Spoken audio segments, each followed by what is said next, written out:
Hi friends, welcome to வசந்தம் விலாகுங்க. இன்றைக்கி நம்ம முல்லை செடி வளர்ப்பு முறை பார்ப்போங்க. மாடி தோட்டத்தில் முல்லை வளர்ப்பது ரொம்ப ஈஸிங்க.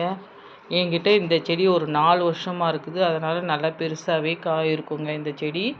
இது ஈஸிங்க. முதல்ல எடுத்தோடனே ஒரு 2-3 ஸ்டெம் இருக்கிற அளவுக்கு தான் நம்ம செடி நர்சரியிலேருந்து நம்மளுக்கு கிடைக்கும்.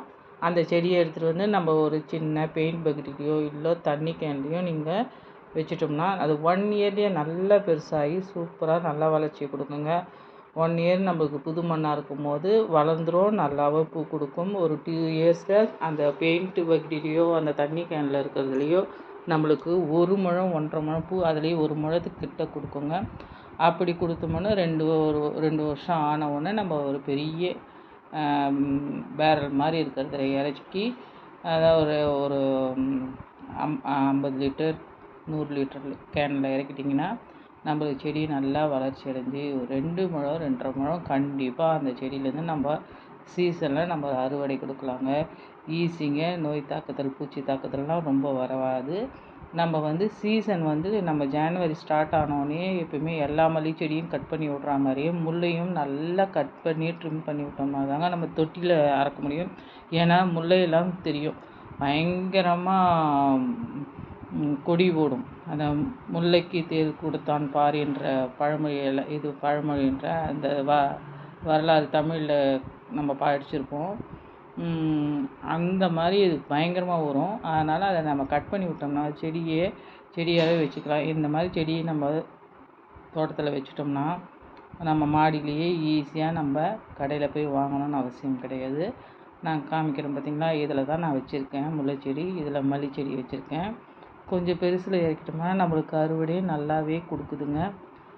இதை நான் அதான் ஒரு 4 வருஷத்து செடி சொன்னேன் பார்த்திங்களா, அது 4 வருஷத்து செடி நம்ம அடி உரம் மேல் உரம் அடிக்கடி கொடுத்துட்டே இருக்கணுங்க. எதனா ஒரு காய்கறி தண்ணி புண்ணாக்கு தண்ணி அப்புறம் ஸ்ப்ரேவாகவும் கொஞ்சம் நம்ம எப்சம் சால்ட்டு கொஞ்சம் ஸ்ப்ரே பண்ணி விடுங்க 10 நாளைக்கு ஒரு தடவை. அதையும் அடி உரமாக கொடுக்கலாம்.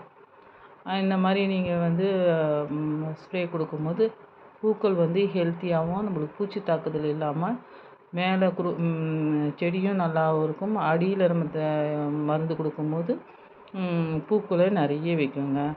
நம்ம இந்த எப்சம் சால்ட்டு அடி உரம் கொடுக்கும்போது மேல் உரம் கொடுக்கும்போது செடி ஹெல்த்தியாகவும் நல்லாவே வரும். கொடியாக போகிறது பாருங்கள், அந்த மாதிரி கொடியாக வரும்.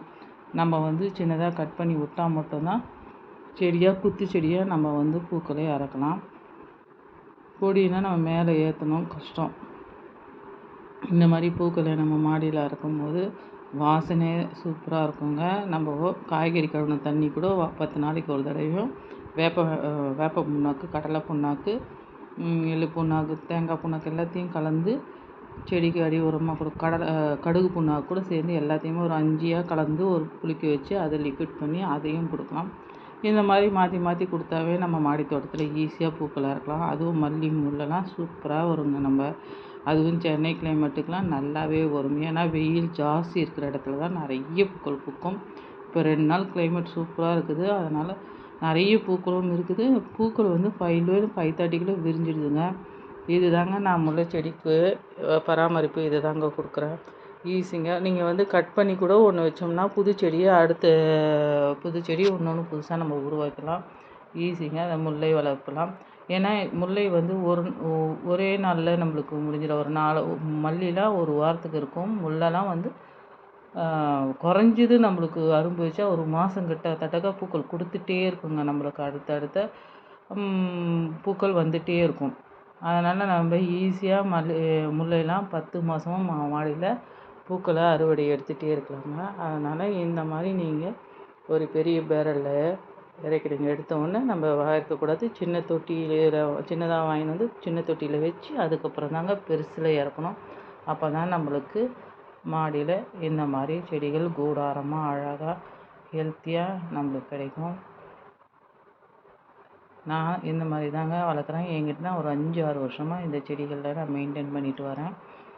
அதனால் மல்லி நம்ம மாடி தோட்டத்தில் மல்லி முல்லெல்லாம் பார்த்திங்கன்னா எவ்வளோ பெரிய செடி இருக்குது பாருங்கள் ஹெல்த்தியாக. இன்றைக்கி 2 நாள் பூங்க எனக்கு 1 முழம் கிட்டக்க இப்போ வந்தது. நல்லாவே பூக்களை விட்டு கொடுத்து. இது தாங்க என்னோடய முல்லையோட வளர்ப்பு முறை. எல்லோரும் இதே மாதிரி ட்ரை பண்ணுங்கள். நம்ம சேனல் லைக் பண்ணுங்கள், ஷேர் பண்ணுங்கள், சப்ஸ்கிரைப் பண்ணுங்கள். Happy gardening friends. தேங்க்யூ.